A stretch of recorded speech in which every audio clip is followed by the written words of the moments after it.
بسم اللہ الرحمن الرحیم۔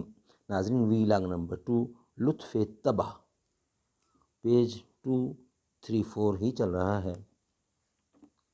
اردو زبان میں سرور عالم صلی اللہ علیہ وسلم کی سیرت پر جامع ترین کتاب سیرت النبی صلی اللہ علیہ وآلہ وسلم، علامہ شبلی نعمانی رحمۃ اللہ علیہ، علامہ سید سلیمان ندوی رحمۃ اللہ علیہ، جلد نمبر 2۔ بسم اللہ الرحمن الرحیم۔ الحمد للہ رب العالمین والصلاة والسلام علی رسولہ محمد وعلی آلہ واصحابہ اجمعین۔ یوں لاکھوں سلام اس آقا پر، بت لاکھوں جس نے توڑ دیے، دنیا کو دیا پیغام سکون، طوفانوں کے رخ موڑ دیے۔ اس محسن انسانیت نے یہ کیا کچھ نہ دیا انسانوں کو، دستور دیا منشور دیا، کئی راہیں دیں کئی موڑ دیے۔ لطف طبع، کبھی کبھی ظرافت کی باتیں فرماتے۔ ایک دفعہ حضرت انس کو پکارا تو فرمایا، او دو کان والے۔ اس میں یہ نکتہ بھی تھا کہ حضرت انس نہایت اطاعت شعار تھے اور ہر وقت حضور اکرم صلی اللہ علیہ وسلم کے ارشاد پر کان لگائے رکھتے تھے۔ حضرت انس کے چھوٹے بھائی کا نام ابو عمیر تھا۔ وہ کم سن تھے اور ایک معمولہ پال رکھا تھا کہ اتفاق سے وہ مر گیا۔ ابو عمیر کو بہت رنج ہوا۔ آپ نے ان کو غم زدہ دیکھا تو فرمایا، یا ابا عمیر ما فعل النغیرہ، یعنی ابو عمیر تمہارے ممونے نے کیا کیا؟ راوی نے شک ظاہر کیا کہ یہ مرد تھا یا عورت، لیکن دوسری روایتوں میں اس کا عورت ہونا بہ تحقیق ذکر ہے۔ ام نحن اس کا نام تھا۔ ایک شخص نے خدمت اقدس میں آ کر عرض کی کہ مجھ کو کوئی سواری عنایت ہو۔ ارشاد ہوا کہ میں تم کو اونٹنی کا بچہ دوں گا۔ انہوں نے کہا، یا رسول اللہ، میں اونٹنی کا بچہ لے کر کیا کروں گا؟ آپ نے فرمایا کہ کوئی اونٹ ایسا ہی ہوتا ہے جو اونٹنی کا بچہ نہ ہو۔ کوئی اونٹ ایسا بھی ہوتا ہے۔ ایک بڑھیا خدمت اقدس میں آئی، یعنی بڑھیا عورت، کہ حضور میرے لیے دعا فرمائیں کہ مجھ کو بہشت نصیب ہو۔ آپ نے فرمایا، بڑھیا بہشت میں نہ جائیں گے۔ آپ نے فرمایا، بڑھیائیں یعنی بوڑھے لوگ بہشت میں نہ جائیں گے۔ اس کو بہت صدمہ ہوا اور روتی ہوئی واپس چلی آئیں۔ آپ نے صحابہ سے فرمایا کہ ایسے کہہ دو کہ بوڑھیائیں جنت میں جائیں گی لیکن جوان ہو کر جائیں گی۔ ایک بدوی صحابی نے، جن کا نام زہرہ تھا، وہ دیہات کی چیزیں آپ کی خدمت میں ہدیہ بھیجا کرتے تھے۔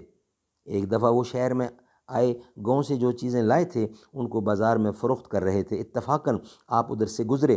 زہرہ کے پیچھے جا کر ان کو گود میں دبا لیا۔ انہوں نے کہا، کون ہے؟ چھوڑ دو۔ مڑ کر دیکھا تو سرور عالم صلی اللہ علیہ وسلم تھے۔ اپنی پیٹھ اور آن حضرت صلی اللہ علیہ وسلم کے سینے سے لپٹا دی اپنی پیٹھ۔ آپ نے فرمایا، کوئی اس غلام کو خریدتا ہے؟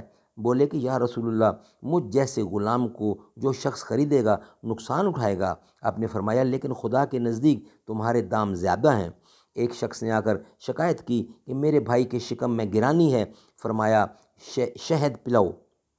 وہ دوبارہ آئے کہ شہد پلایا، لیکن شکایت اب بھی باقی ہے۔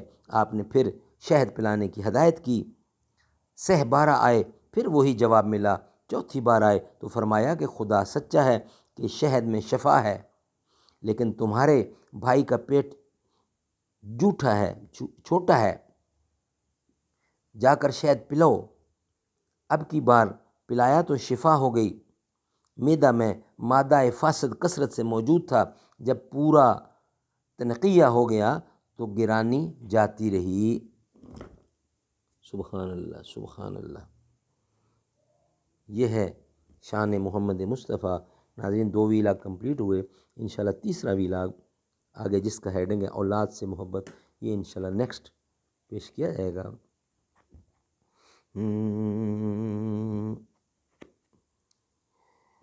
شادی حیدر کی ہو خرچ عثمان کا، دیکھ علی سے پیار ابن عفان کا، جس سے رب کے فرشتے ہیں کرتے حیا، بے حیا کر حیا ایسے انسان کا۔ وہ داماد نبی ہم زلف علی، اے سخاوت کا پیکر وہ عثمان غنی، ہم تو حیدر کو شیر خدا کہتے ہیں، فاتح خیبر علی مرتضیٰ کہتے ہیں، ہے حقیقت میں توہین رب پاک کی، جو علی کو بھی مشکل کشا کہتے ہیں۔ ہے بہادر علی سب کا ایمان ہے، صرف مشکل کشا رب رحمان ہے، زارا بیٹی محمد کی زوجہ علی، بہن زینب رقیہ اور کلثوم کی، عائشہ حفصہ حبیبہ ہے مائیں سبھی، مصطفیٰ اور ختیجہ کی تھی لاڈلی، جب محمد کے گھر سے وہ رخصت ہوئیں تو گواہی تھی صدیق اور فاروق کی، رتبہ بلند و برتر عثمان علی غنی کا، رتبہ بلند و برتر صدیق عمر غنی کا، حسن و حسین زارا پیارے علی ولی کا۔